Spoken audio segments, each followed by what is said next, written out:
Olá, seja bem-vindo, seja bem-vinda novamente. A gente está nessa viagem, que é a viagem mais desafiadora de todas, uma viagem para dentro de nós mesmos. E eu queria saber logo se você conseguiu fazer aquela atividade da aula passada de anotar as situações mais impactantes da sua vida, né? De se desafiar a fazer uma pequena mudança no teu ambiente, né? Nas tuas situações, né? Lugares, pessoas, coisas. Conta pra mim aí o que é que você conseguiu fazer, tá? Porque hoje a gente vai continuar aprofundando nesse conceito da APEC 2, né? Lembra comigo? Ambiente, pensamento, emoção, comportamento e o corpo da gente. Então, hoje a gente vai aprofundar na segunda palavra, que é o pensamento.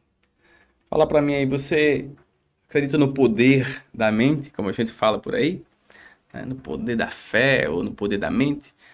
Na verdade, muitas vezes algumas coisas não necessariamente são milagres.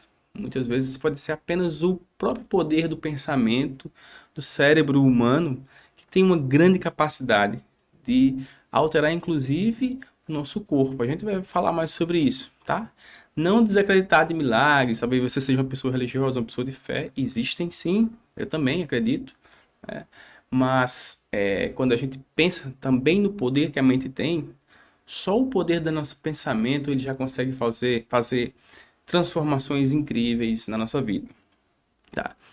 Eu queria começar com você te dizendo a seguinte reflexão.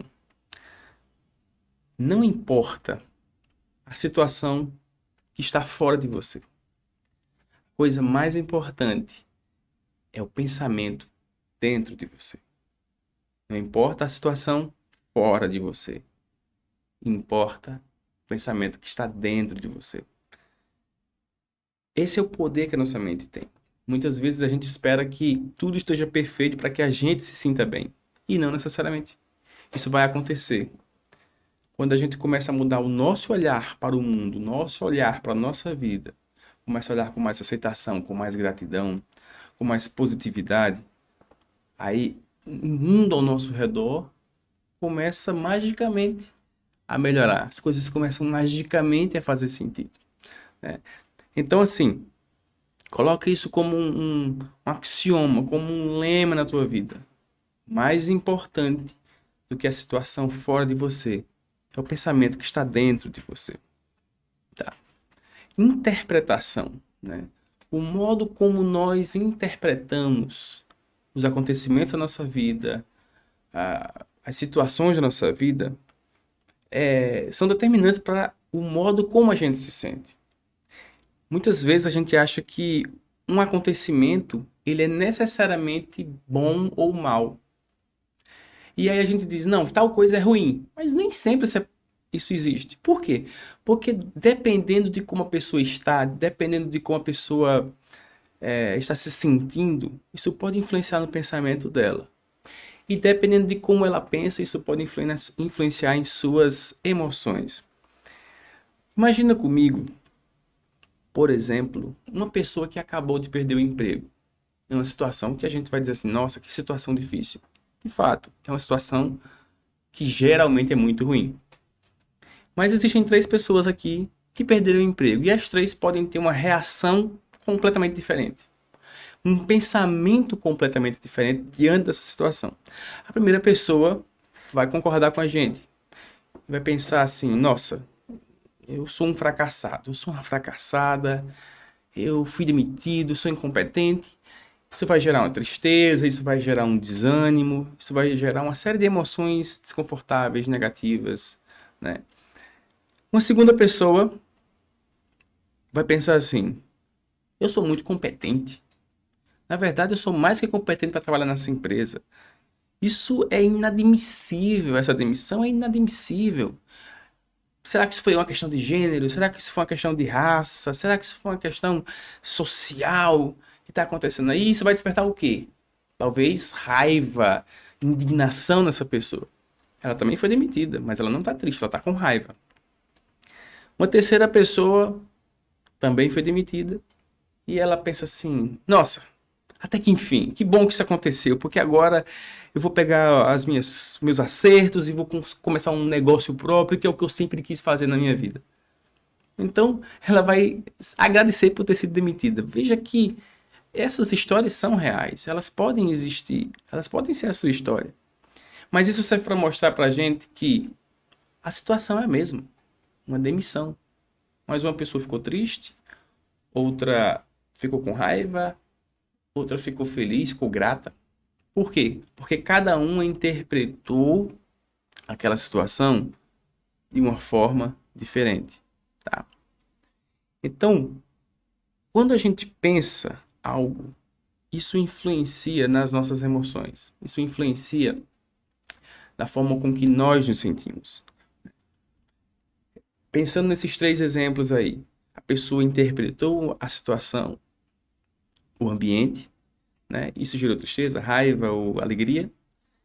Depois que a emoção ela se instala dentro da gente, depois que a gente está triste, o que é que acontece? A gente começa a entrar num ciclo de feedback, onde a emoção vai fortalecer aquele pensamento. Então, se você interpretou uma situação de uma maneira negativa, de uma maneira triste, de uma maneira raivosa, você começa a se sentir triste, com raiva, enfim. E aí, esses sentimentos vão agir de tal forma que agora eles vão se fortalecer e vão pegar o teu pensamento. E de alguma forma vão fazer esse pensamento focar para ele sentir mais tristeza, mais raiva ou até mais alegria, mais felicidade. Depende muito daquilo que você pensou. O ser humano, na verdade, é o único animal, se a gente puder falar assim, que consegue ficar ansioso somente por causa do pensamento. Não há nenhum perigo real, não há nenhuma situação ameaçadora real ali diante dele, mas a mente dele, o que está dentro da cabeça dele ou dela, o faz sentir-se ansioso ou ansiosa. Um cachorro, ele também sente ansiedade, ele também sente medo, mas ele só sente quando de fato existe algo ameaçador ali naquele momento. Depois que acaba, ele simplesmente volta ao seu estado natural, normal. O ser humano não. O ser humano, ele fica remoendo, ele fica criando cenários, né? A ansiedade, ela tem essa característica que é a de ter pensamentos catastróficos, ter pensamentos extremamente mirabolantes, a gente fica criando cenários os piores possíveis, né? A depressão, né, ela tem essa característica de ter pensamentos mais pessimistas, como a gente falou na aula passada. É uma visão negativa de si, é uma visão negativa do mundo ao nosso redor, e uma visão negativa do futuro. A gente é uma visão que não olha para o futuro, para o amanhã com esperança. Então, o que você começa a pensar, ele influencia nas suas emoções, ele influencia na forma com que você vai se sentir. E a forma com que você se sente volta e reforça ainda mais esse pensamento, né? Na verdade, as emoções, elas vão distorcer a nossa capacidade de pensar. Ela vai distorcer a nossa capacidade de racionalizar. Vejam só, eu vou mostrar aqui para vocês uma imagem, né, da, da amígdala, né, que está lá no nosso sistema límbico. Deixa eu achar aqui para eu compartilhar para vocês. Opa!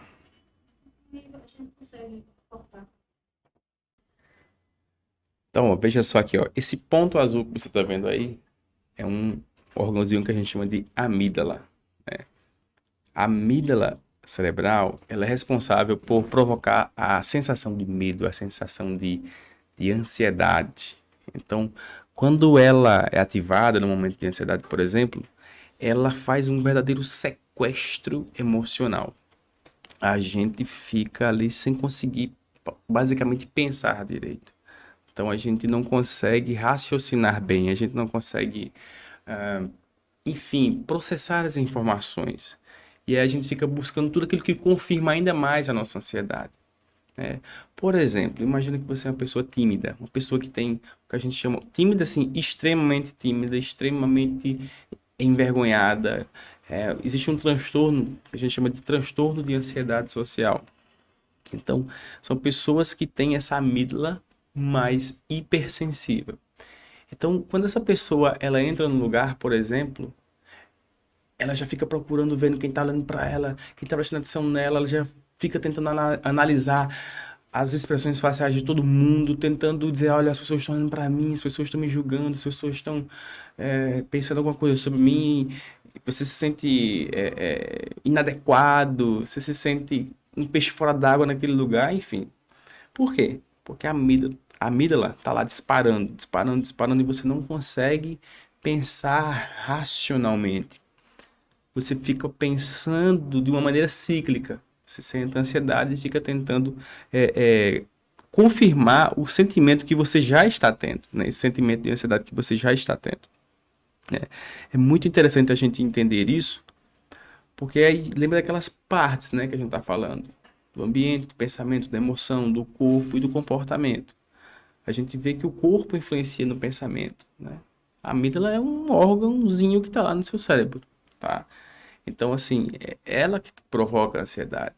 Então, mais à frente a gente vai aprender como hackear a nossa amígdala, como desligar esse alarme, né? Esse alarme quebrado, que é o alarme da ansiedade, né?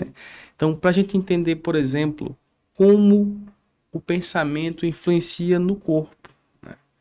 Como o que a gente pensa influencia nas nossas emoções e aí vai influenciar no nosso corpo. Vê bem, quando você vai assistir um filme de terror, por exemplo, você assiste um filme do Halloween, do Freddy Krueger, né, um negócio desse assim, A Freira. Quando você assiste, por mais que você saiba que aquilo é algo fantasioso, que não é sangue, que não existe aquele espírito, que não existe aquele monstro, que não existe aquele negócio lá, você se sente com medo, você se sente ansioso, você sente aquela tensão, né? Por quê? Porque o teu corpo já vai, o teu pensamento já vai antecipando aquela situação e gerando aquela ansiedade, aquela expectativa, né, de que alguma coisa vai acontecer, aquele medo, aquela apreensão, né? Então, quando você vai pensando, né, você vai assistindo, assistir seria ambiente, você começa a pensar sobre o que vai acontecer ali, qual é a próxima cena, o susto que você vai tomar, e aí o teu corpo começa a reagir também. Então, o pensamento vai influenciando no teu corpo, vai influenciando nas reações físicas que você está tendo. Uma outra coisa que é muito interessante, que a gente pode pensar, a gente chama de efeito placebo. Quem é da área de saúde com certeza já ouviu falar nisso.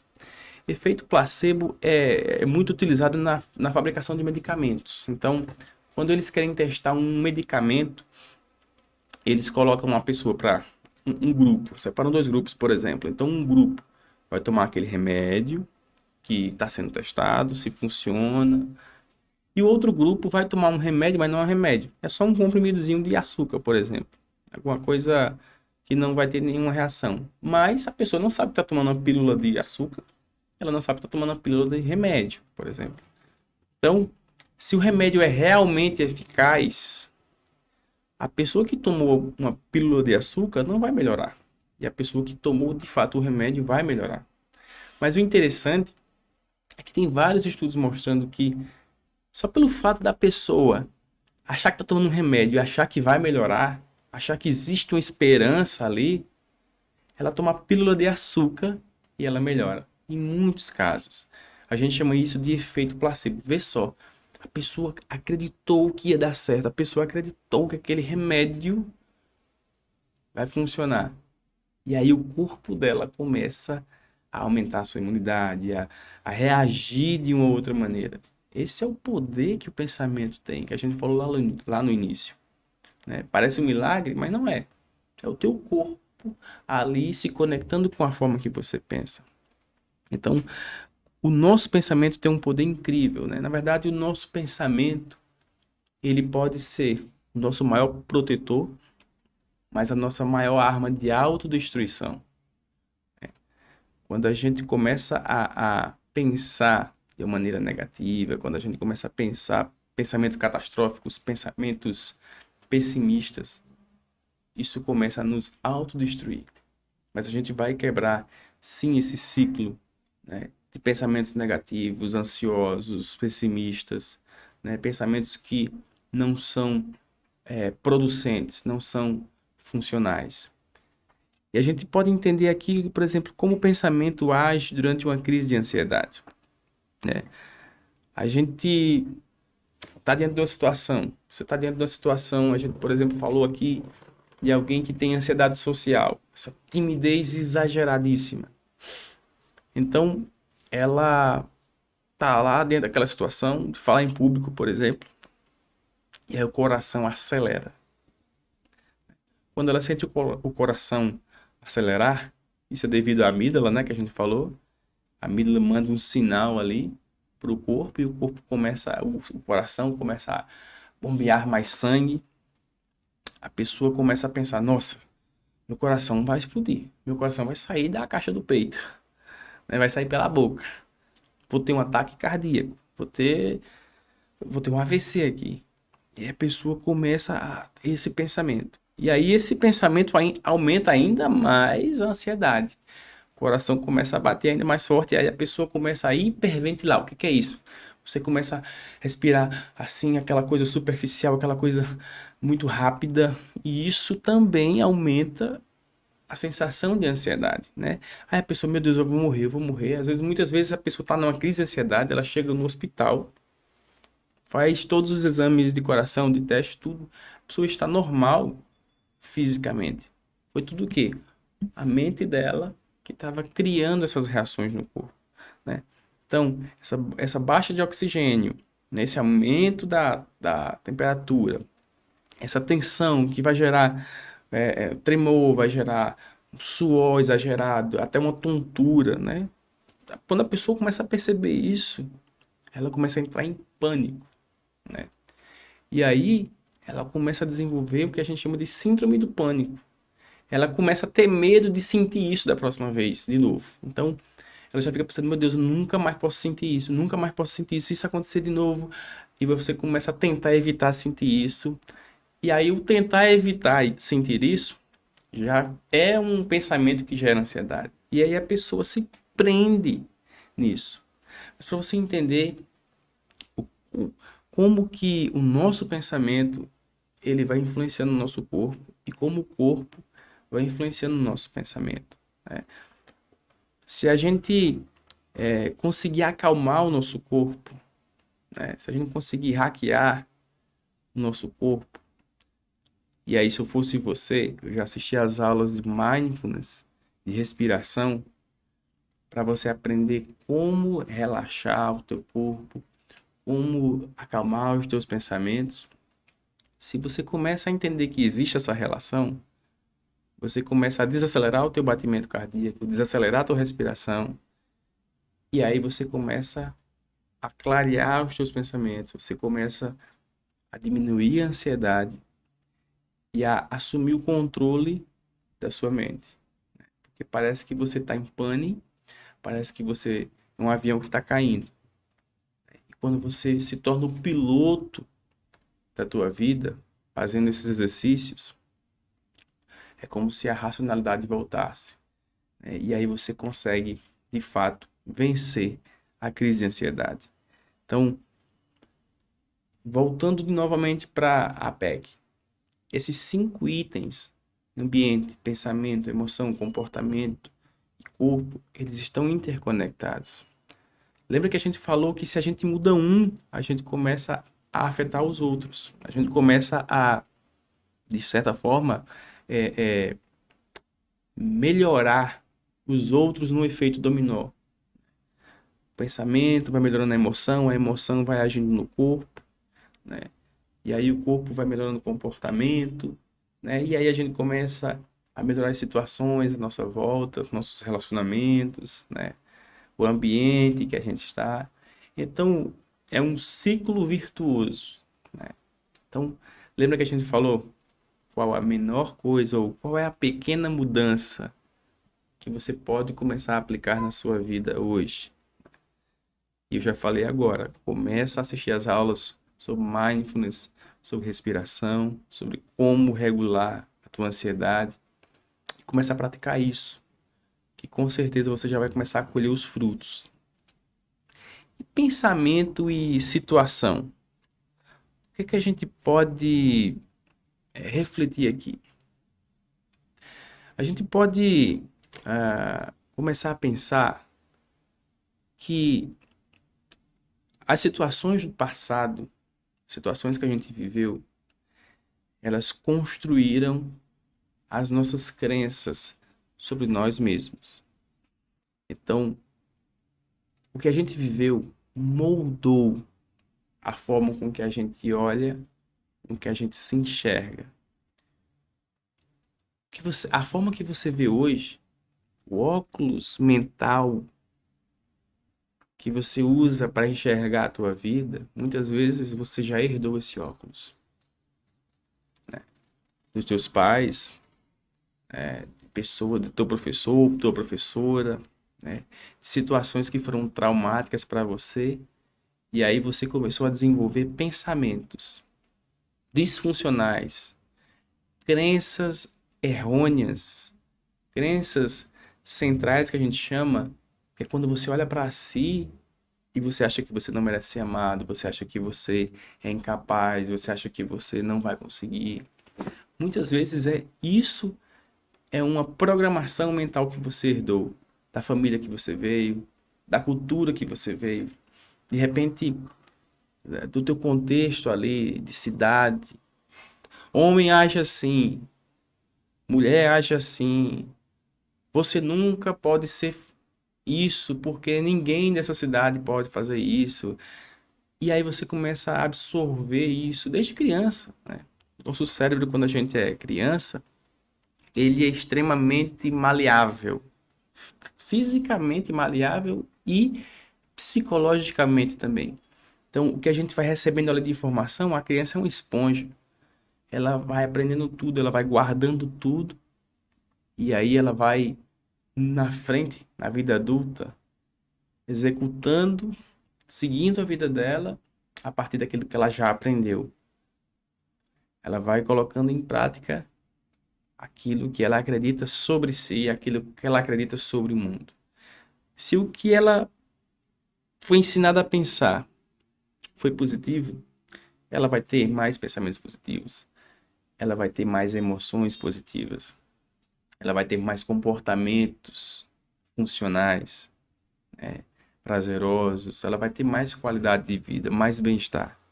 Mas se o que ela aprendeu foi negativo, aí ela precisa passar por esse processo de mudança, que é o que a gente está buscando aqui. Mudar o pensamento. Você não precisa ser vítima do teu passado. Você não precisa ser vítima daquilo que aconteceu a você. Você pode sim pegar o teu passado, aprender com ele e agora ressignificá-lo de uma forma que faça sentido para você hoje. Não é porque você aprendeu que você não era capaz, que você não merece, que você não é bonito, que você não é bonita, que isso não vai acontecer com você, que tal coisa não é para você, que isso seja verdade, tá? Comece a questionar essas crenças, esses pensamentos que foram colocados na tua cabeça, tá? Eu vou te mostrar uma foto agora de um cara. Esse cara chama Roger Bannister. Ele foi o primeiro homem a correr 1,5 km em menos de 4 minutos. Olha só que interessante. Até 1954, ninguém, ninguém corria 1,5 km em menos de 4 minutos. Todo mundo acreditava que isso era impossível. Todo mundo acreditava que essa era uma meta inatingível. E aí esse Roger Bannister, ele disse, rapaz, eu vou quebrar esse recorde. Vou quebrar esse recorde. E ele começou a melhorar a técnica de corrida dele, ele começou a melhorar a forma, enfim, estudar mais sobre como é que ele podia aprimorar o seu desempenho. E aí, Roger Bannister consegue quebrar esse recorde, que é um recorde que hoje é irrisório. 1,5 km em menos de 4 minutos. Bannister acreditou que podia vencer, que podia quebrar esse recorde, e ele quebrou. Mas a coisa mais interessante vem depois, né? Isso está no livro da Christine Padesky. Christine Padesky. Ela fala isso. A coisa mais interessante vem depois. Depois que Roger Bannister quebra o recorde, todos os atletas e corredores começam a quebrar também. Veja bem, até então era impossível quebrar esse recorde. Até então era um feito sobre-humano quebrar esse recorde. E aí, um homem quebrou, mostrou que era possível, e todo mundo começou a quebrar esse recorde. Porque agora todo mundo começou a acreditar que era possível. Os outros atletas não necessariamente melhoraram seu desempenho de uma forma técnica, foram estudar, não, só de saber que agora era uma barreira que estava dentro deles, que era possível, que era algo normal fazer isso, começaram a correr e começaram a quebrar o recorde. O que é que isso nos ensina? Isso nos ensina que muitas vezes os limites internos estão dentro de nós. As barreiras estão no nosso pensamento. A gente acha que a gente não consegue, que aquilo não é pra gente, que aquilo é impossível, que não é pra mim. E aí a gente começa a não fazer. Mas se você começa a acreditar, se você começa a olhar para a vida com esperança, se você começa a dizer assim, não, é possível. Talvez você comprou esse curso, pensando assim, é mais uma aula, é mais alguém falando, vou ver, vou olhar. Você chegou aqui sem esperança. Você chegou aqui talvez ou com um pouquinho de esperança. Se essa esperança está pequena agora, eu quero que você comece a colocar expectativas no seu coração. Eu quero que você encha sua mente de muita expectativa de que é possível sim vencer a ansiedade, vencer a depressão, vencer a procrastinação, vencer a raiva, vencer o medo, vencer a culpa, vencer a vergonha. É possível ser alguém diferente. É possível vencer esses problemas que estão aí incomodando você, que estão travando a tua vida, que estão, de certa forma, te amarrando no passado. É possível. Roger Bannister acreditou que era possível quebrar esse recorde. Ele foi lá e quebrou. Todo mundo começou a acreditar, todo mundo quebrou. Como seria, como seria bom se todo mundo começasse a acreditar mais, né? Se todo mundo começasse a olhar para a vida de uma maneira mais positiva, com mais gratidão, com mais esperança no coração. Quão positivo o mundo não se tornaria se as pessoas começassem a olhar para a vida de uma forma diferente? Se você começar a olhar para a sua vida de uma forma diferente. Olhe para a vida com esperança. Olhe para a sua vida com expectativa. E aí, magicamente, as coisas começam a acontecer. Você começa a se sentir diferente. Você começa a se comportar diferente. Teu corpo começa a se sentir melhor, se sentir mais leve. E aí, você começa você começa a pensar diferente. Você começa a se sentir diferente. O teu corpo começa a reagir de uma maneira mais positiva, mais leve, com mais energia. Você começa a criar situações. Você começa a melhorar seus relacionamentos. Por quê? Porque você começou a mudar a forma com que você pensa, a forma com que você interpreta o mundo. E eu pergunto a você agora, qual é a crença limitante que está te impedindo de conquistar a vida que você sonha? É uma crença de incapacidade? É uma crença de desamor, de não merecimento? Qual é a crença que está te impedindo? Começa a questionar essa crença. Começa a dizer assim: eu vou me libertar desse pensamento. Eu vou ver minha vida de uma maneira mais positiva. Eu vou começar a acreditar, porque de fato, a, a forma com que eu penso muda a maneira com que eu enxergo a vida, o mundo e a transformação acontece. Se você não começar a mudar o teu pensamento, vai ser mais difícil você se transformar. Tem um filósofo chamado Marco Aurélio, ele é um filósofo romano, estoico, e ele dizia o seguinte: a sua alma assume a cor dos teus pensamentos. Para dizer o seguinte, que a forma que você pensa influencia na forma com que você se sente, né? A cor do seu pensamento, a cor da sua alma, né? É a cor da sua vida. Que você comece a colocar mais cor na sua vida agora. Você começa a sair dessa nebulosidade, do cinza, do pessimismo, da negatividade. E que agora você comece a enxergar a vida com mais cor, com mais positividade.